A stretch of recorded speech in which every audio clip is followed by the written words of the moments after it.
Il percorso di rilancio della città di Porto Empedocle grazie ad opere di bonifica e di migliorie dell'area cittadina. Sono opere progettate a cura dell'ufficio tecnico comunale. Sono due interventi, uno è di tipo estetico ma anche di bonifica, devo dire, perché si trattava di un muro che ci ha dato alcuni problemi.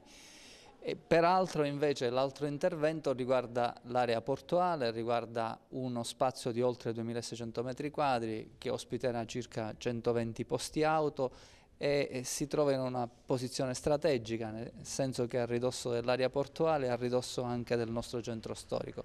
Quindi un asset nuovo per la città che non solo migliora il nostro waterfront, il fronte mare, ma nello stesso tempo funzionalizza di più e rende il centro storico meno problematico anche dal punto di vista dei parcheggi.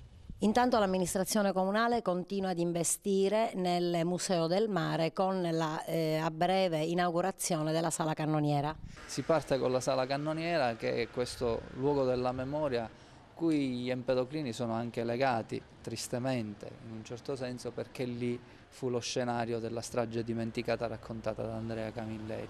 Ecco, in quella cisterna dove perirono quei tanti coatti, lì verrà realizzata questa Sala Cannoniera che ospiterà i cannoni, alcuni che erano già in proprietà del comune, che siamo riusciti con opera di recupero a ottenere, e i 3 cannoni che abbiamo così ristrappato a Perugia, alla città di Perugia, dove si trovavano esposti nella Rocca Paolina, quindi è anche un momento di recupero di memoria storica.